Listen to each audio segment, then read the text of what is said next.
My name is Mark McGuinness, and this is the 21st Century Creative, the podcast that helps you thrive as a creative professional amid the demands, the distractions, and the opportunities of the 21st century.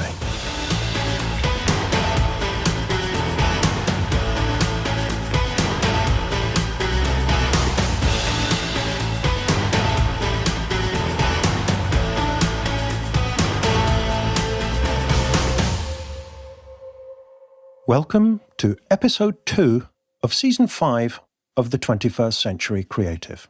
And we are well and truly the 21st Century Creative today, as the eminent mathematician Marcus du Sautoy takes us on a voyage through the weird and wonderful world of AI, artificial intelligence, and how it relates to creativity, including artwork made by AI, how AI can help us be more creative, and whether AI will ever create art that is comparable to human art.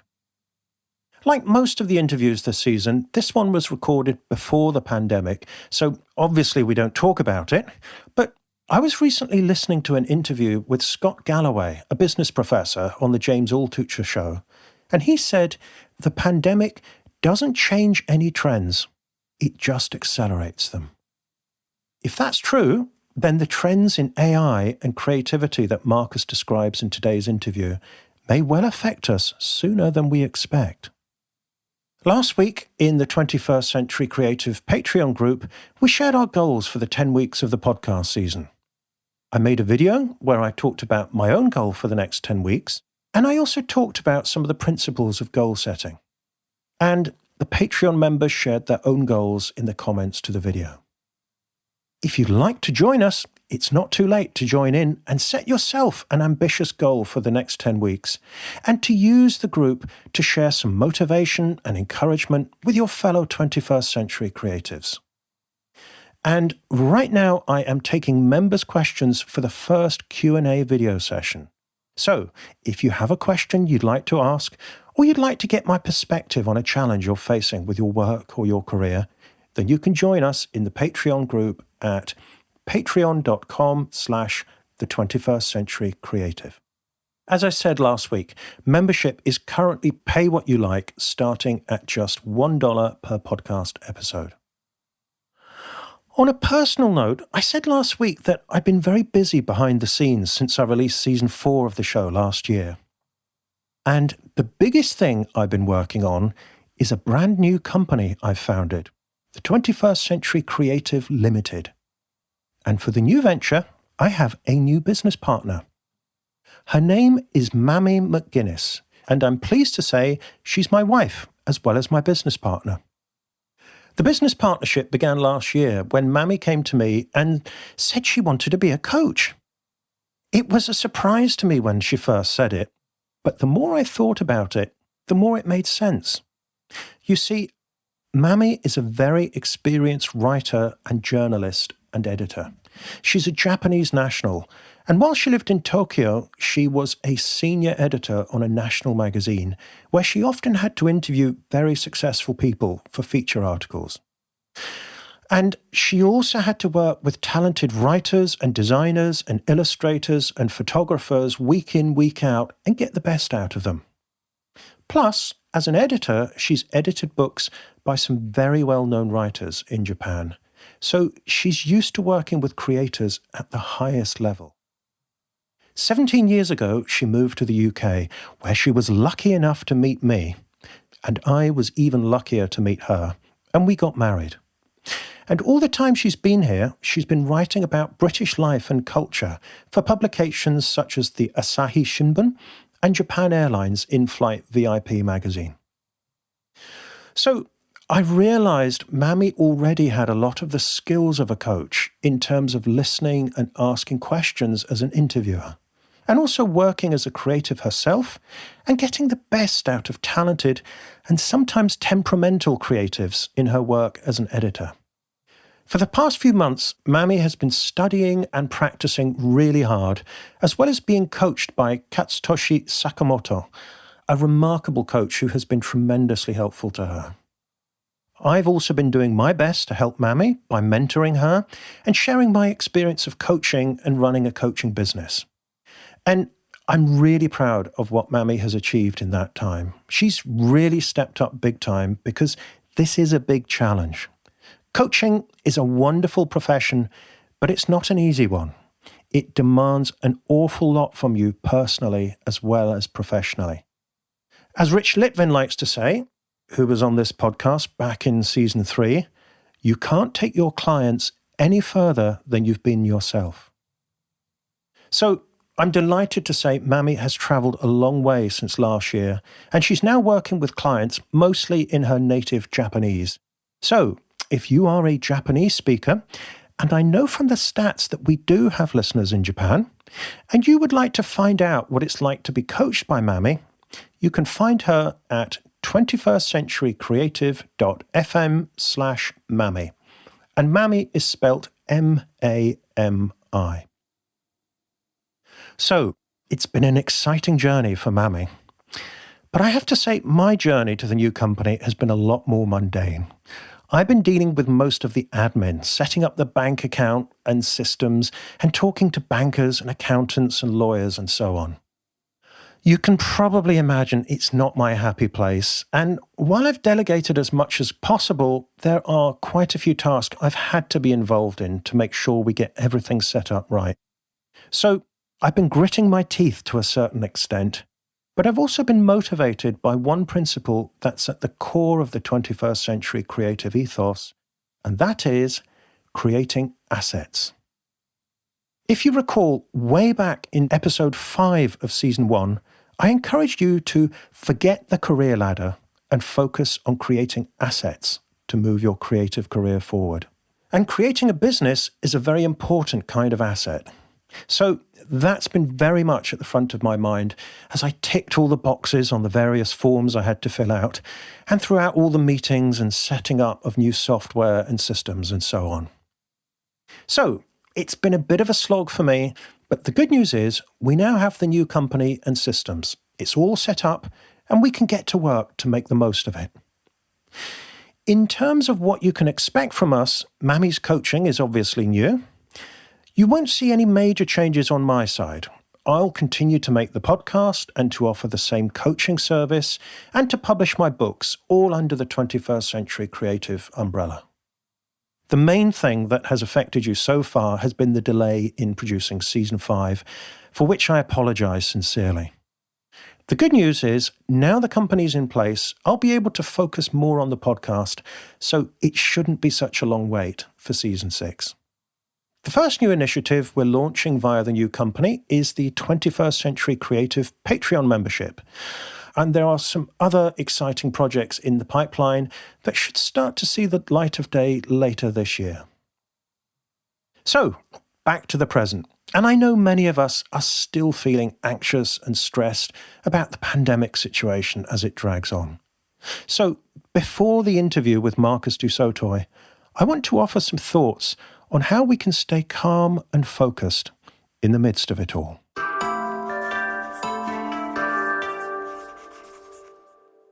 Find your still point at the center of the storm.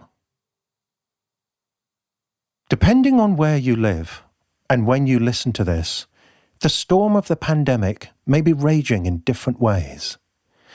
You may be stuck in lockdown, anxious about loved ones, struggling with financial worries, torn between the demands of work and childcare, feeling ill yourself, or caring for someone else who is ill, or simply feeling overwhelmed and pessimistic about the state of the world and the future. It's only natural to feel anxious, frustrated, or depressed as the situation drags on. It's hard to know how to respond when the situation keeps changing. But one thing has been clear to me from the start of lockdown. You have to find your still point at the center of the storm. Wherever you are and whatever your situation, your number one job right now is to make sure you're taking care of yourself so that you can show up for your work, for your family, for your community as your most resourceful, creative, and resilient self. I realize that might sound counterintuitive. You very likely have important responsibilities, and of course it feels like an urgent priority to do what you can for others. But to rise to these challenges, it's essential that you are as calm, clear-headed, and energized as possible. It's the psychological equivalent of putting on your own oxygen mask before you put on someone else's. This is a crucial time for all of us. A time when you need to be at your best. Maybe your best ever. So in the midst of the madness, it's vital that you find a little space in your day for something that centers and recharges you. It could be an exercise routine or a spiritual practice such as prayer or meditation. It could be studying or working at something that is rewarding in itself and within your control. It could be a conversation with a friend where you make each other laugh and maybe shed a tear. It could be as mundane as tidying up, mowing the lawn, or doing odd jobs around the house. It could be reading something or listening to a podcast or an audiobook that offers practical advice and perspective on the current crisis. It could even be escapist entertainment, like reading a novel or watching a movie. Personally, I'm very grateful for my Tai Chi practice right now. I start the day by practicing in the garden for 20 minutes, and it's the perfect way to get centered, calm, and energized for the day ahead. Poetry is something I always turn to at times of crisis, so I've been reading, writing, recording, and sharing poems online. And I'm keeping up my daily 30 minutes of studying Japanese. Whatever's going on in the wider world, this is one area where I can make measurable progress every day. It's also been really nice to catch up with friends on Zoom, some of whom I haven't spoken to in months. Now, none of these things will change my situation, let alone affect the virus. Yet they all help me stay buoyant and resourceful so that I can take care of my family, serve my clients, and also do what I can to help you too. So, if you take one thing from today's podcast, I'd like it to be a commitment to make space in your day for at least one thing that will recharge you. Keep doing it and ignore the inner voice that tells you it's self-indulgent, because anything that restores you will make you more valuable to others when you're called upon to help. As well as that, I suggest you focus on a very important distinction in the rest of your day between the things that affect you and the things you can affect, because this will help you focus your attention and efforts where you can make the biggest difference. In his classic book, The 7 Habits of Highly Effective People, Stephen Covey illustrates this distinction with a diagram made up of 2 circles, one inside the other. It looks a bit like a fried egg. The bigger circle is your circle of concern. It includes everything that affects you, such as the weather, the economy, the climate, the actions of other people, the performance of your sports team when they're allowed to play, and of course the spread of the coronavirus around the globe. You need to be aware of the things in your circle of concern because they do concern you, but if you focus too much attention on them, you'll end up feeling anxious and disempowered.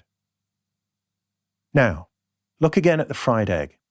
Inside the big circle, you can see a smaller circle. This is your circle of influence. It contains all the things that you can affect through your actions. The bad news is your circle of influence will always be smaller than your circle of concern. In other words, there will always be more things in life that can affect you than vice versa. But the good news is Your circle of influence gets bigger when you focus your efforts on the things inside it. And the more time you spend in your circle of influence, the more confident, creative, and resourceful you will be. Today we started by looking at the thing that is closest to the center of your circle of influence, your own mental, physical, and emotional state. Having a daily habit or practice that centers you is priceless at a time like this. Beyond this, you can use the two circles to manage your state of mind and focus your efforts where they will have the biggest impact. Here are some ways you can do this. Firstly, ration news and social media. These two are the circle of concern on steroids. Right now, many social media platforms are fire hoses of anxiety. Many news channels aren't much better. Yes, you need to stay informed, but don't keep checking obsessively. Maybe have certain times of the day when you check in for information. Secondly, look at the big picture of your life and your work right now. Ask yourself, what are the things in my small circle that will have the biggest positive impact over the weeks and months ahead? These will probably include doing what you can to reduce transmission, washing your hands, maintaining social distancing, and so on. Making sure family members, particularly the vulnerable or elderly, know how to protect themselves and that they have what they need. Changing your work habits to stay creative and productive. And last but not least, identifying mission-critical tasks to keep your work on track and/or your business afloat. Every morning, focus yourself for the day ahead by asking yourself, what's in my small circle today? And finally, anytime you find yourself feeling anxious, angry, or overwhelmed, ask yourself, what am I getting agitated about? And is it in my circle of concern or my circle of influence? If it's in your circle of concern, do your best to let go of it and stop thinking about it. Instead of worrying about the circle of concern, find something in your circle of influence that can have a positive effect on this issue, or at least distract you from it. If it's in your circle of influence, ask yourself, what's the next practical step I can take about this? And go and do that.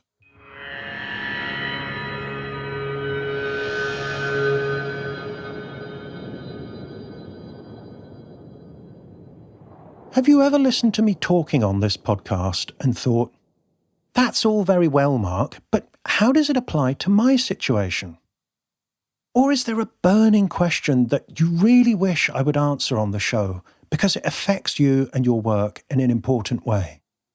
Or have you ever found yourself facing a challenge or setting yourself a big, ambitious goal and thought it might be nice to get my perspective on your situation?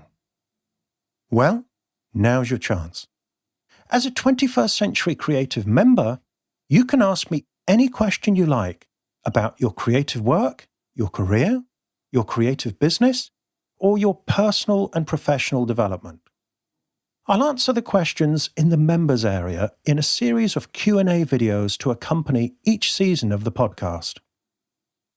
You'll also get goal setting and accountability videos, as well as insights and tips that don't appear on the podcast, plus the chance to interact with other 21st Century creatives. And to make the membership as accessible as possible, especially bearing in mind the pandemic situation, it's currently pay what you want, with a suggested payment of just $1 per episode, meaning you get all the exclusive members' videos and other benefits for only $10 a season. To learn more about 21st Century Creative membership, go to patreon.com/the21st Century Creative. That's patreon.com/the21st Century Creative.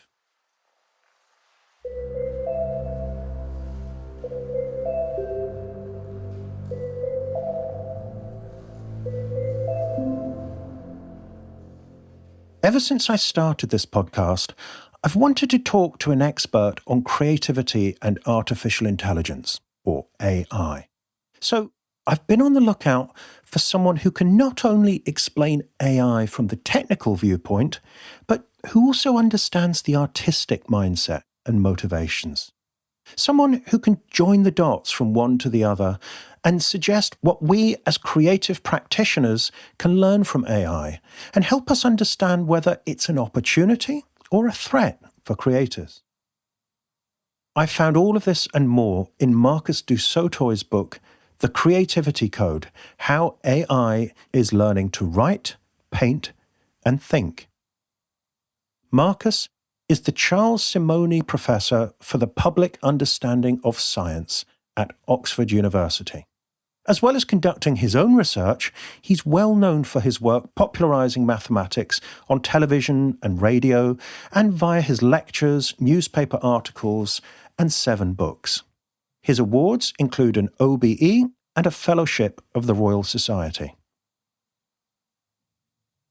Marcus's latest book, The Creativity Code, is a fascinating tour of the past, present, and potential future of AI, and how it relates to games, art, music, poetry, and storytelling. The book also discusses the relationship between creativity and mathematics and opens up some of the big existential questions relating to AI and creativity, such as authenticity, empathy, and consciousness. As soon as I finished reading the book, I reached out to Marcus, and he generously agreed to talk to me for the show. I must admit, I've always felt a bit intimidated by maths. At school, it felt very cold and cerebral, so I wasn't sure quite what to expect of an eminent professor of mathematics from Oxford University.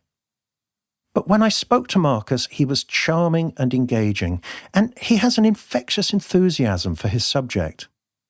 He really helped me see maths in a new light, as a creative discipline in its own right, and also one that can shed new light on artistic forms of creativity. This is a fascinating interview in which we explore the current state of AI creativity and how it plays out in games like chess and Go, as well as in music, poetry, and other art forms.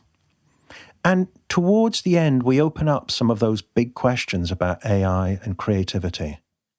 Marcus shares some very interesting thoughts on whether or not AI will ever be able to produce real art. So, if you're curious about AI and the future of creativity, whether you feel optimistic, enthusiastic, skeptical, or even fearful about AI, I think you'll find plenty of food for thought in this conversation with Marcus du Sautoy.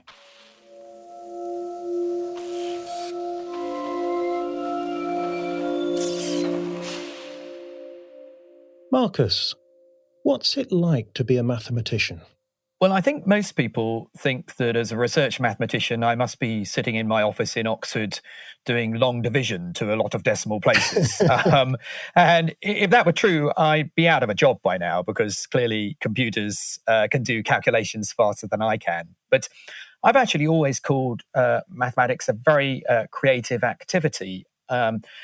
I really call myself a storyteller with numbers and geometry. And I'm not just producing kind of all the true statements about numbers and geometry that are possible. I think that'd be a bit like one of my favorite short stories is Borges's Library of Babel. And in the library, there's absolutely every book possible. And I think many people think that's maybe what a mathematician's trying to do. But actually, no, I'm making a lot of choices about the things that I think are an interesting journey through the mathematical world. And so those choices are driven a lot by aesthetics, by kind of an emotional response to the kind of twists and turns of that story.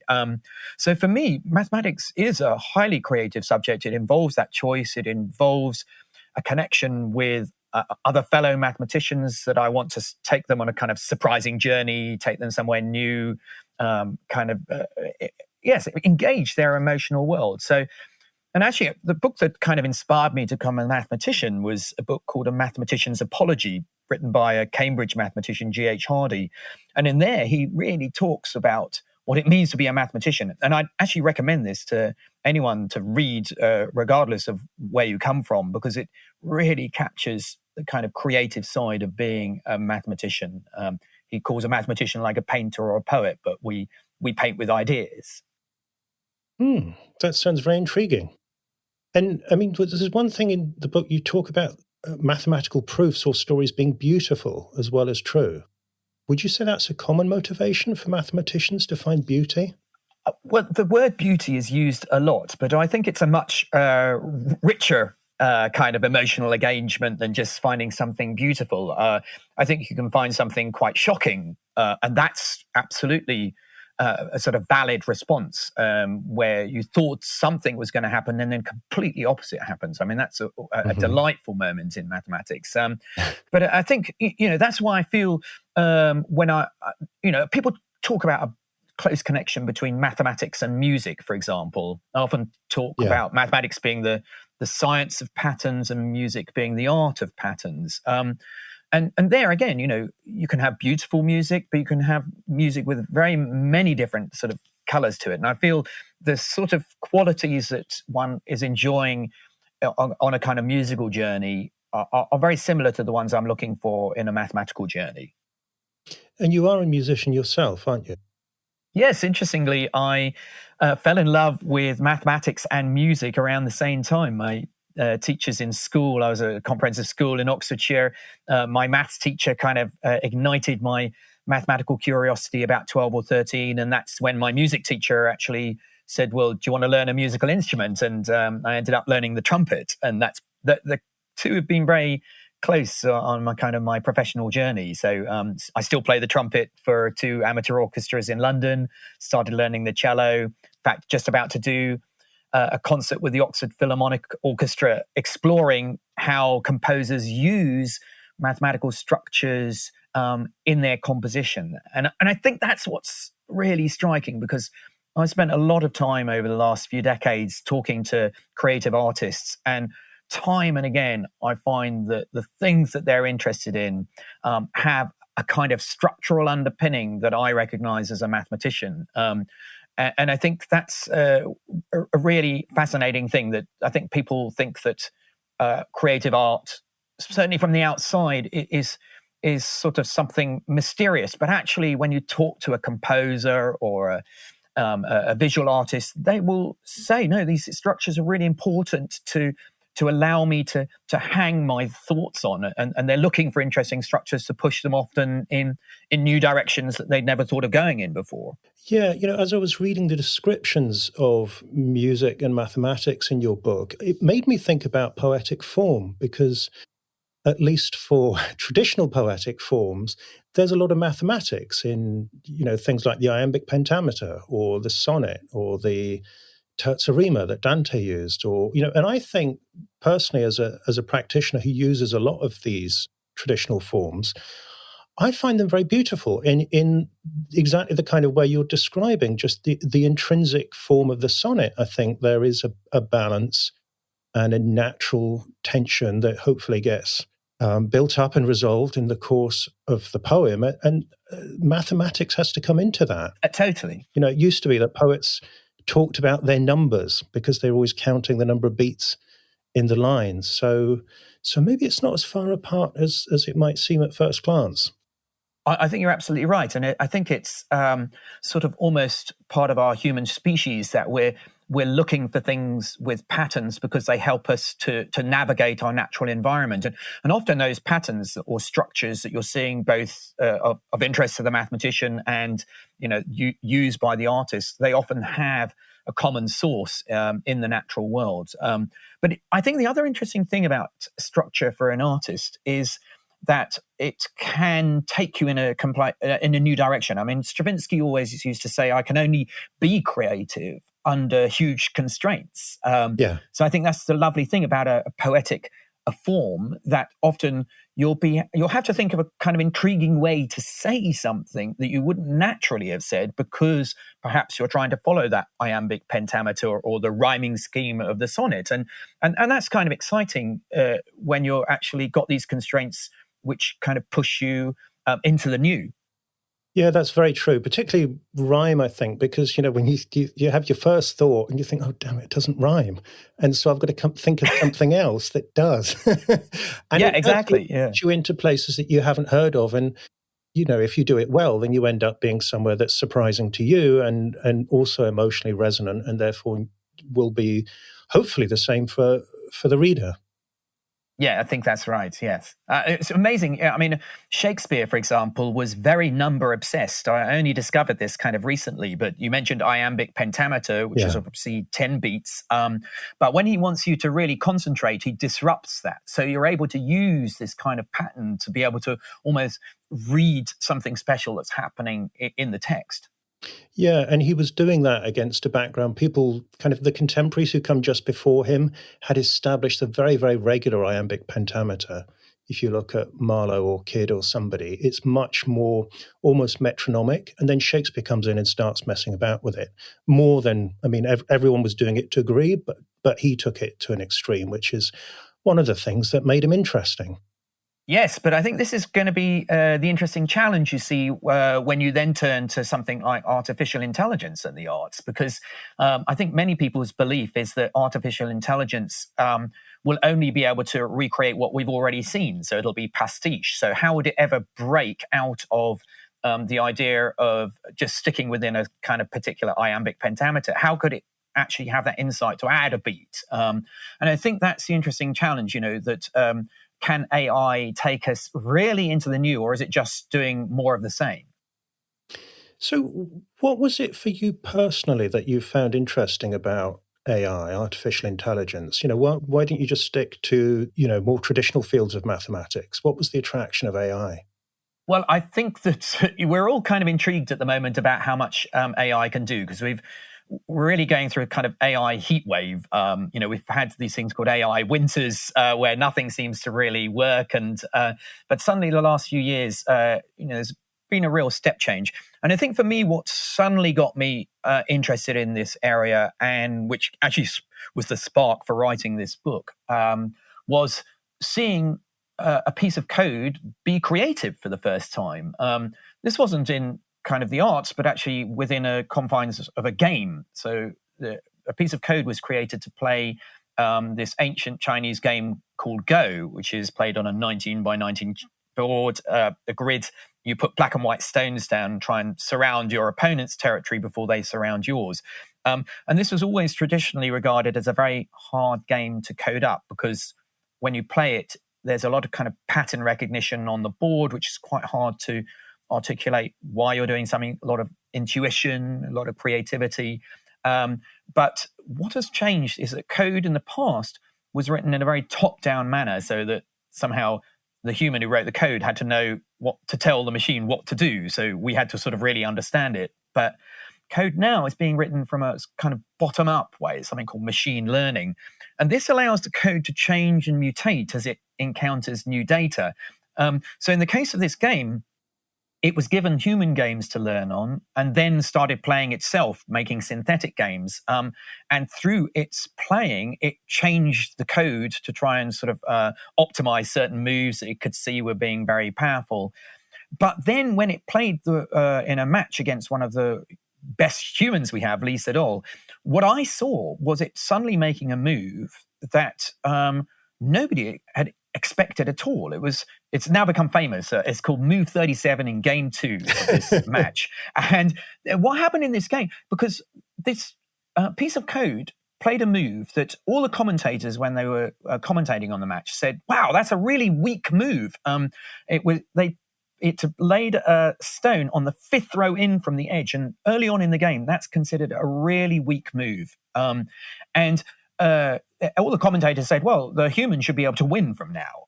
But in the end, it turned out that move, very late on in the game, meant that the piece of code, AlphaGo it's called, actually controlled a large swathe of territory, and it won the game. So for me, this is very interesting, because I think that's what I'm looking for, is a surprising move where everyone's kind of shocked by it, but something which ultimately has value. You don't want just surprise for the sake of it. You want value. Now, you can judge those things very nicely in the confines of a game, but you see, if a human had written that code, a human says you shouldn't play that far into the board on the fifth row in. The human would have written a piece of code saying, don't make that move. And for me, what was so exciting was seeing this code actually find a very powerful move on its own from its learning process, a move now which humans incorporate into the playing of the game. We have been pushed into a new way to play this game. And for me, that was a really exciting moment. And I realized, hold on, okay, if this is just a game, where else can this kind of learning process of code, encountering data, take us into somewhere where we've never even thought of going before? And so that was the beginning of my journey of this book. Okay, what about if it considers the visual realm, the musical realm, the written word, or even mathematics? Could it perhaps make move 37 in game 2 in any of these realms and actually sort of show us new ways to do things? So before we go on to look at some of those questions, I really want to underline this for anyone who's coming to this afresh, that it was literally a game-changing move. It was unexpected. It had the criteria of novelty and value, which is one of the classic definitions of creativity. And it came from the machine learning by itself. This wasn't something that had been programmed in or could be predicted by the programmers. It thought this up by itself, so to speak. That's right. And I think that's the game changer, as you said, that this is why this new sort of code, which can take data and sort of see something new in it and help us to change our behaviors. You see, I think as creative artists, and I'll count myself in there as a mathematician, I think that we can get very stuck in particular ways of doing things. That, we find something is quite successful and we kind of repeat that behavior. You'll see that in musicians who'll have a particular style and they'll get a bit locked into that style. And so actually we start behaving more like machines, just repeating behaviors. The exciting thing is that I'm seeing in the stories that I've looked at in this book that this new tool of artificial intelligence, which people, often it's a story told with a very dystopian sort of take that it's going to wipe us out. No, I don't see this as a competitor. I see this as an amazing collaborator in the creative process, actually helping us as humans to behave less like machines and perhaps show us new ways to do things. So I think it's an extraordinary powerful tool for a creative to actually suggest new ways of looking at what we're doing. So could you give us some examples, because you've got some really extraordinary stories in the book of AI as applied to artistic creativity? I mean, quite often it is, it's the chess champion beating or the Go champion beating stories that make the headlines. But can you give us an idea of, if anybody's thinking, well, that's all very well for games, but I'm an artist, I'm special. Yes. Exactly. Give us some examples that might show us a different way of looking at that. Well, let's take music to start with, because, music has got a lot of pattern in there. And of course, if you turn on the radio and you hear a piece of music, you can probably identify perhaps who the composer is if you've listened to a lot of music, because they have particular style. So that's something that, artificial intelligence is very good at kind of spotting the key characteristics that make up a style. So I tell a story of a jazz musician who had a very particular style, Bernard Lubat. He's a jazz pianist. And when you hear him improvising, you'll probably recognize, if you know his kind of style, oh yes, that's him. And they had Sony Labs in Paris developed something called the Jazz Continuator. And this piece of AI listened to the pianist playing away and started to analyze kind of statistically the sort of patterns that he was making with the notes, and then was able to start playing live with him in sort of in a call response manner. And interestingly, an audience was challenged with listening to this and was asked to see if they could identify the human from the AI. And often they attributed the human to the AI because it sounded more complicated and kind of richer exploration. and this was Bernard Lubat's response. He said, wow, gosh, well, that's amazing. I could have played like that, but I've never ever thought of playing like that. But the weird thing was, he said, but I recognize that world. That sound world is my world. So in a way, this wasn't pushing into the new. It was just showing Bernard Lubac new things that he could do with his material. So it wasn't asking him to become a completely different musician. It was just saying, you know what, you've got kind of stuck in a particular way of playing. It's as if he was playing in the corner of a room and only the corner was lit, and suddenly the AI lit up the whole of the room and said, look, there are many other places you could explore with your sound world. So for me, that's a very exciting story, because it's a tool that was used to expand his kind of repertoire. I love that story. That was one of the standouts for me. And I remember thinking, what would it be like to be Bernard Lubac when he's hearing that? It must have been quite eerie. And I was almost, his reaction, I thought, was as interesting as the story itself of what the continuator could do, because he could have felt threatened. And if he was not a confident artist, maybe he would start critiquing, finding fault or whatever, but actually he embraced it. He said, actually, this can make me better. It can open up. It shows me myself from a different angle. Yes, exactly. And I think this is the point, you see.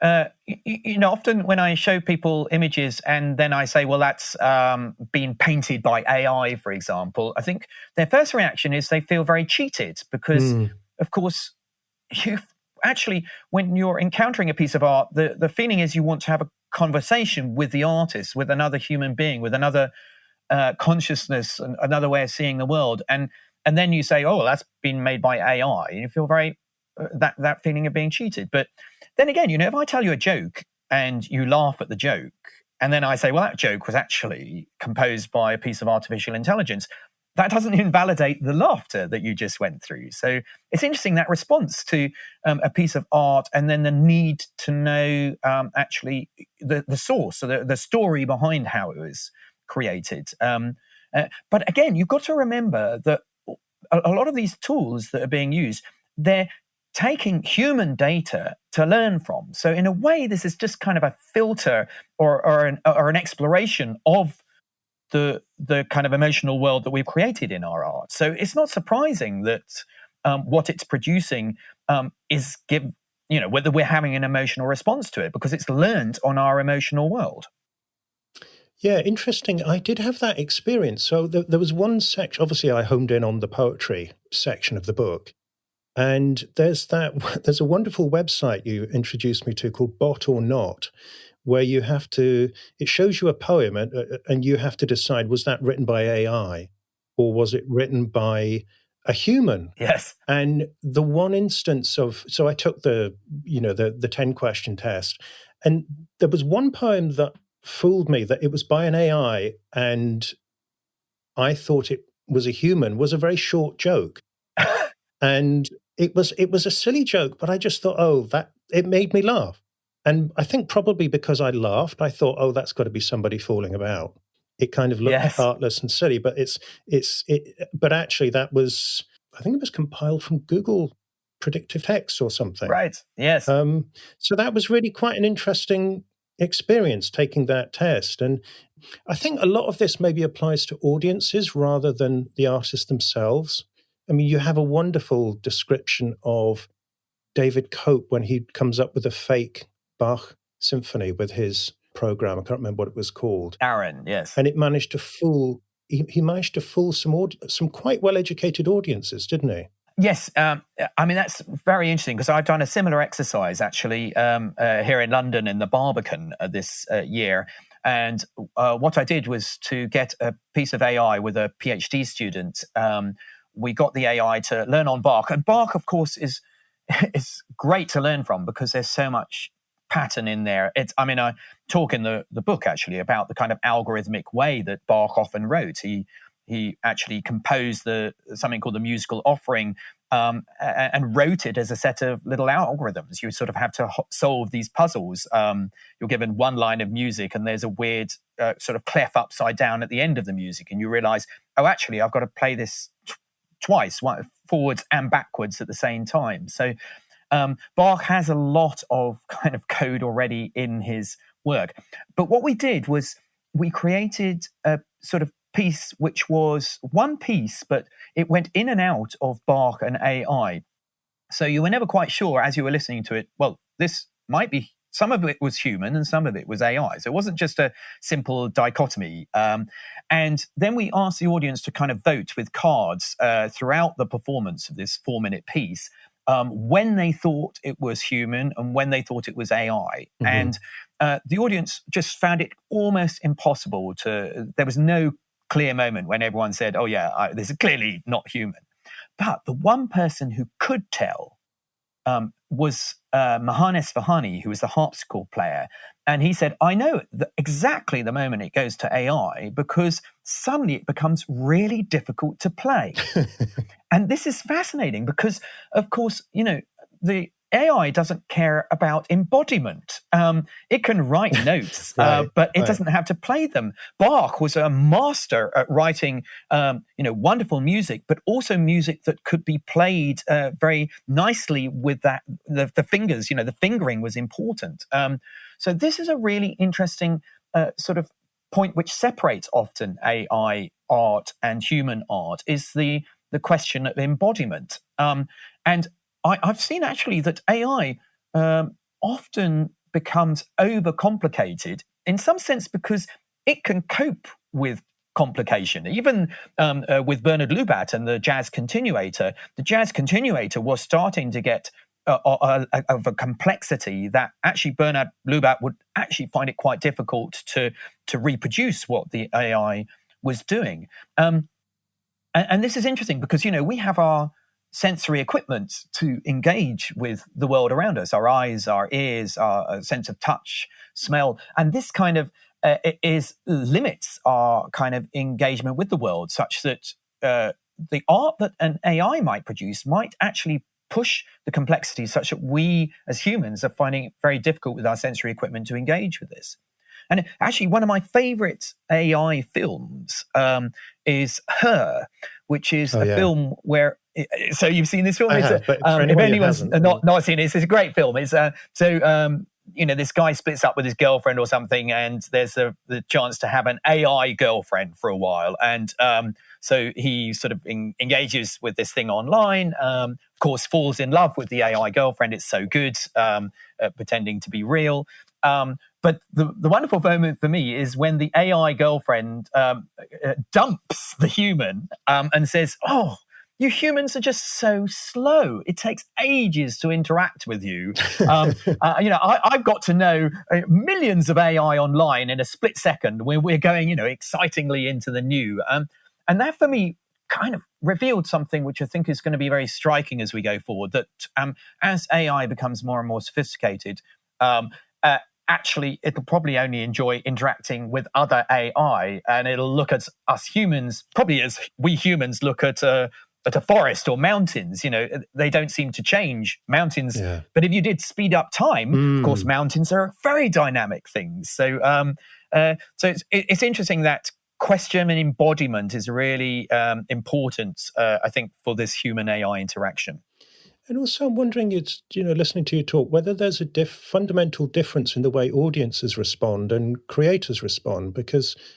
Oh, that's very interesting, yes. One of the constant themes in the various stories is people feeling cheated or angry, or there's a wonderful description of delighted horror among the classical music buffs when they realized they'd picked the wrong Bach as the real one. Yes. But then the artists and the musicians, they seem to be more interested in, oh, great, well, technically this is a really interesting thing. Like, oh, it's impossible to play that on the harpsichord. Or Bernard Lubat looking at, oh, this is showing me new possibilities. So do you think there's maybe that audiences and readers might look at things more romantically than the actual practitioners themselves?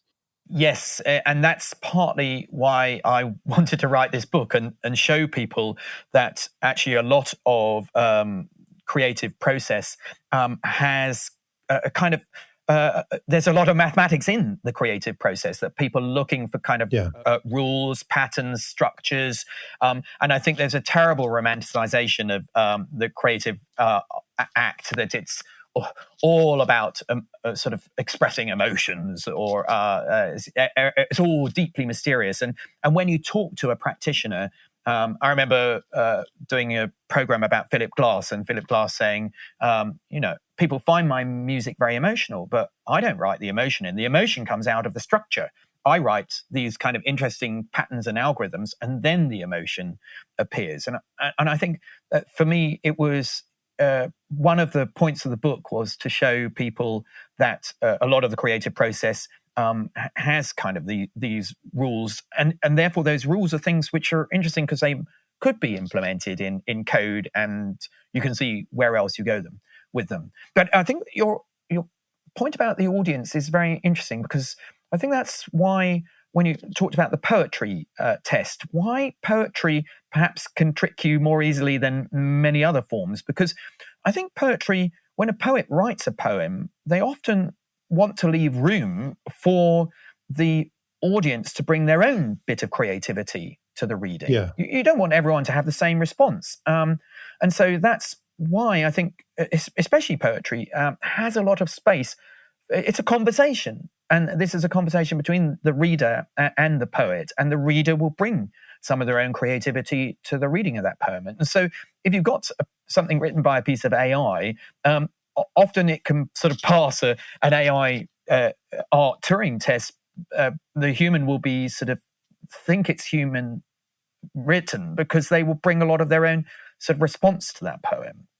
Yeah, that's a really interesting point. I'm reading Don Patterson's book about the poem, how poetry works. And he says poetry is as much a mode of reading as it is of writing. So very interesting, yes. If we treat something a bit like Duchamp's urinal, if we treat it as poetry, then it becomes poetry because we're looking for significance in it. And, obviously I was looking at this bot or not test and thinking, well, it works on some kinds of poetry, but other kinds I don't think it does. So the stuff that I think is most susceptible to that is the kind of very fractured, gnomic, modernist type of verse that, to put it bluntly, doesn't always seem to make sense, but you're supposed to look at it and find something deep in it. It works for nonsense verse because, again, the disjunction is kind of part of the charm. It doesn't need to hold together. It could work for surrealism, I think. It worked on me with a joke. Yes. I don't think it works on anything where you want more coherence. That's right. And a sense of... Yeah, I think, you see, I was very struck, actually, in writing this book, which art forms is AI being most successful in? And it struck me that the visual world, it is actually being very successful. Yeah. This machine learning has produced tools which can recognize images now. That's quite a big challenge. You give it a picture to be able to decode, what's relevant, what's important, and say what's in the picture was always a huge challenge for AI. And now this learning process has allowed AI to recognize images very clearly. And so it can now also generate them. Music as well, because of those kind of the patterns in a particular kind of, it's a sort of closed form, a bit like a game. Of course, it connects to our emotional world. Yeah. But the spoken word I was quite surprised how actually AI is still really struggling with the spoken word and the written word, spoken and written. Well, both actually. Yeah. So, and I think it is partly, it can do short form, like a poem. And actually, I got 350 words of my book is written by a piece of artificial intelligence, and it was so successful that nobody's identified those 300. I haven't spotted it. When you read that, I thought, oh gosh, I wonder where that was. Well, don't worry, not even my editor has spotted it. So which I find deeply depressing. That surely, because I think it looks terrible, reads terribly, and just what a poor statement it is on my own writing. But one of the things I think here is that, of course, language and writing is so much more than just the words.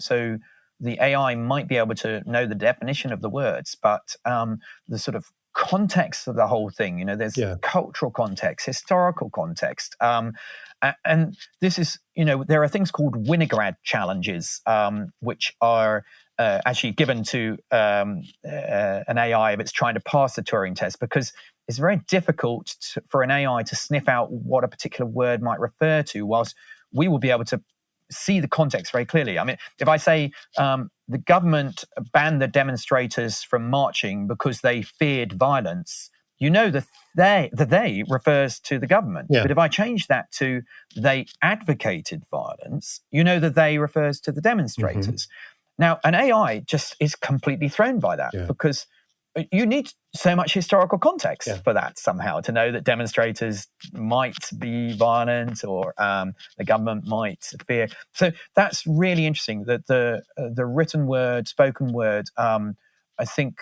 it's depending on a lot of years of evolution in the human brain to develop language, and it seems quite hard for the AI to fast track that.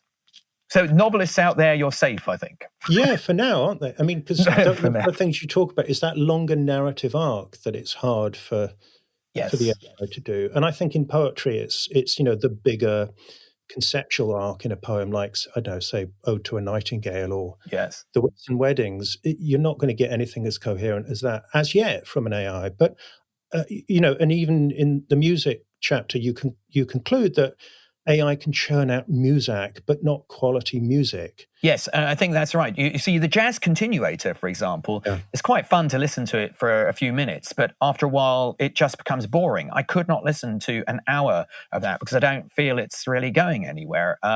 So it's very interesting that I think something which has a temporal element to it, AI is, it can do sort of local generation of something interesting, but still not the global. So, which is interesting because that's quite. You can use that as a tool, as a creative, to perhaps stimulate you to go in a new direction. But then you will then piece those together to make something which has a global coherent narrative. So at the moment, I think you have this lovely phrase. You say at the moment they're telescopes and was it tools and telescopes rather than authors when it comes to story? Yeah, like the. Yeah, exactly. Suddenly we're able to see distant planets that we could never see before. So I think, that is the exciting thing. We've got this as a tool to examine data more deeply, find things that we've kind of missed in there. So, but I think it is a tool. I think it's sort of a little bit like when suddenly the camera came onto the scene, to be able to suddenly see the world around you through this filter in a different way and explore what could be done with it. It isn't just simply about reproducing what's there. I mean, as Paul Clay said, art doesn't reproduce the visible; it makes things visible. So what I'm hoping is, this people will find that this AI kind of tool for creativity can make things visible that we weren't seeing before. Okay, so that's where we're at currently. But what about the future? I mean, given the capability of machine learning to surprise us, move 37 in game 2. Yes. What do you think? Could it evolve to the point where AI could create art that we would say, actually, that is comparable, indistinguishable on a bigger scale or even a more moving scale to humans? Well, I think that you're already seeing sort of creative acts by a computer that are pretty convincing and people are taken in by. But I think that, really, this is only going to become interesting when AI needs to say something to us. And for me, where does the urge to create art come from? I think it's because it's a quality of us being conscious that we have an internal world that we want to explore our own internal worlds, and we use our art as an exploration of that. We want to share the way we see the world and sort of explore whether others see the world like that, or perhaps we feel we've got a new way to engage with our environment. We want to share that. So, Carl Rogers describes creativity as exactly that, the kind of examination of the internal world. So for me, I don't think this is really going to be interesting until AI has its own internal world and it suddenly has the need to express that. Because, I use a word later on in the book, intentionality. Where is the intention coming from? Well, that piece of code that played that game didn't want to play that game. It was the human that set it on the game, and it played the game very well, and it saw its goal. It had a goal, which was to beat its opponent, but still, the intention was still coming from a human. And I think, once consciousness emerges in code, and I say once, I do think it will. I don't see anything. I don't know how long it will take, but I don't see anything a priori reason why it shouldn't. We are just a bunch of atoms put together in a very complex way, developed over millions of years of evolution, and it caused us to have this internal sense of ourselves. I think there will become a moment when that will happen in machines. And you see, I make a little kind of speculation in the book that I think that our drive to be artistic and our sense of consciousness, I believe, could well have occurred about the same time, maybe 40,000 years ago. Mm-hmm. That's when we see the human species starting to kind of explore art for its own sake, drawing things on the walls. It's not utilitarian. This is somehow, those hands on the wall are a kind of expression of an existential expression. Here I am, sort of, they're saying. So I think that really this is only going to become interesting when AI has an internal world. However, in some ways, I would say that's already perhaps beginning to emerge. Not a consciousness, certainly, mm-hmm. but we are developing code that, because it's changing, mutating, learning, becoming very different from what the human originally wrote down. This code, we need to have ways to examine quite how it's thinking, how it's seeing the world, how it's making its decisions, because after all, we're being pushed and pulled around by algorithms. And so, as we go forward, we're going to need tools to be able to really understand why it's making those decisions. So I think some of the most interesting art projects from AI aren't actually about creating art that we humans think are interesting. They're about creating art that can help us to understand the internal kind of decision process of the code. It's almost as if code has got its own subconscious now, because it's so complex, the code after the kind of machine learning process, that when we look at it, we don't really, it's too complex for us to navigate quite how it's making its decisions. So some of the most interesting stories in the book, I think, as far as art are concerned, are helping us to understand the code. So my favorite one is actually something called Deep Dream. And actually, you asked me, you gave me a challenge to think of something that people can try out after having listened to this and explore sort of using perhaps AI for creativity. And this is the one I'm going to offer people, because it's something called Deep Dream. This is a kind of project that Google developed. They said, okay, look, we have an amazing image recognition software. Give it an image, it can recognize what's in that image. But what is it really seeing? So they decided to kind of reverse the process, and they gave it kind of a random load of pixels or an image which didn't really have anything clear in it, and just asked the software to accentuate anything it was seeing in that image. And this allows us actually to see how the code itself is seeing, how it's learned. And so when you do this, what's extraordinary is you start to see lots of kind of animals emerging within an image, lots of eyes, lots of faces, because this is what the AI has been given to learn on, the data that it's learned from. Lots of mechanical things. So I gave it a picture of a string quartet I play for, and when it went through this filter, suddenly the first violinist turned into a kind of leopard, and the other three of us, I play the cello in this quartet, turned into a kind of motor car. And it was very interesting sort of seeing this.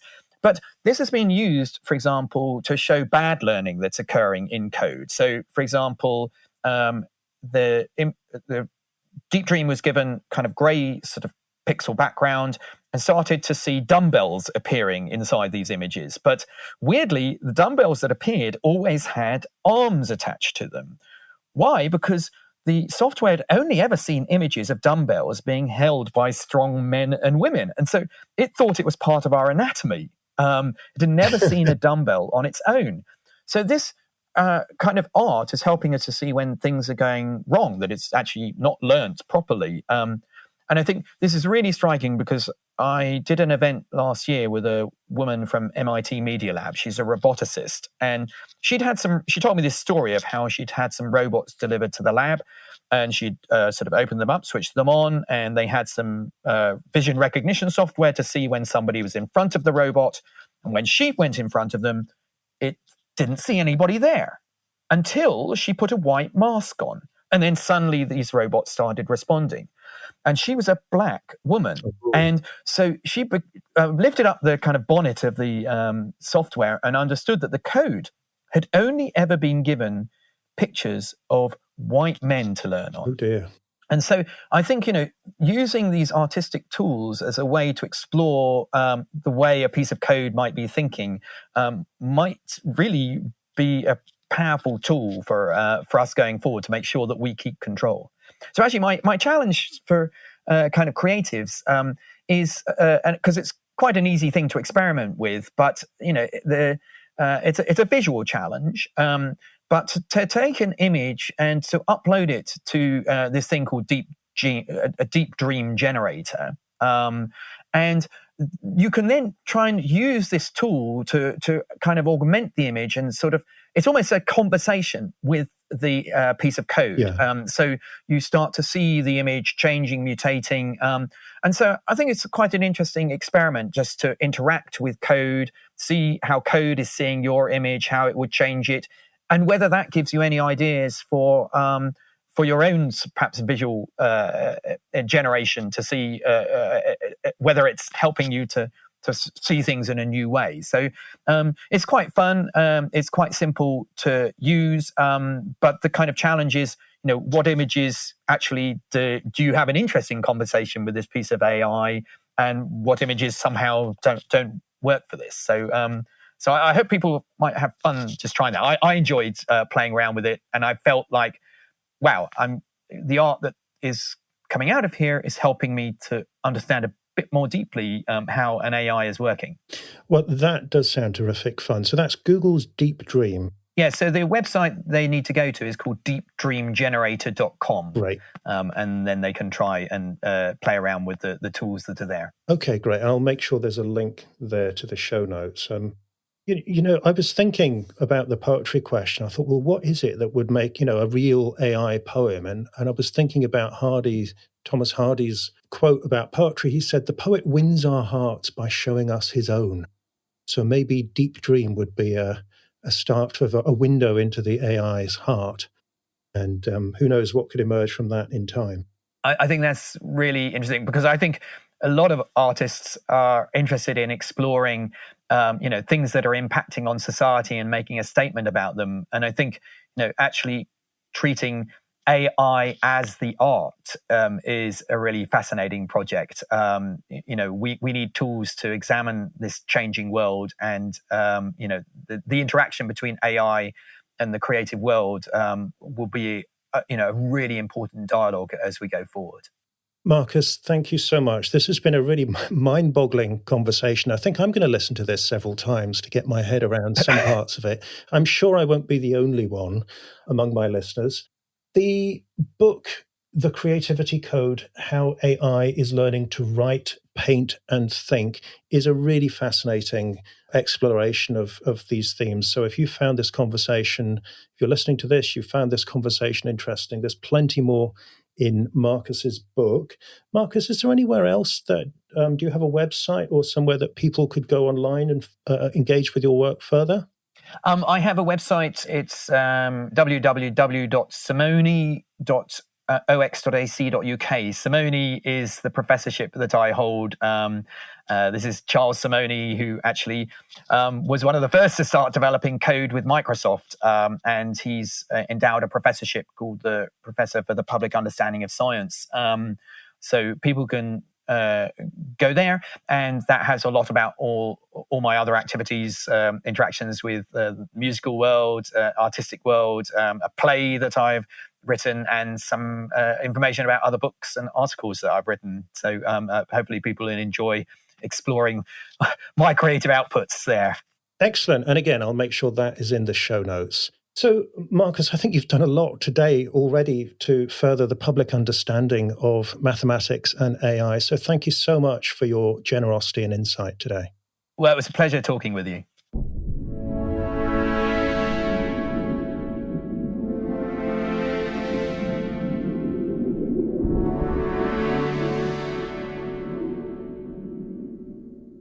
You have been listening to the 21st Century Creative, hosted by Mark McGuinness. You can find the notes for today's show, as well as all the backlist episodes of the podcast, at 21stcenturycreative.fm. If you enjoyed the show, then I hope you'll subscribe in iTunes, and I'm always grateful for your reviews and also for sharing the show with your friends and followers. If you'd like my help applying the ideas in the show to your own situation, you're welcome to join us in the 21st Century Creative Patreon group at patreon.com/the21st-century-creative. And if you are an experienced creative and you're curious about getting my help as a private coaching client, then the first step is to go to 21stcenturycreative.fm/coaching questions and answer the questions on that page. And I'll be in touch with you as soon as I've reviewed your answers. Thank you for listening. I hope you'll join me again soon.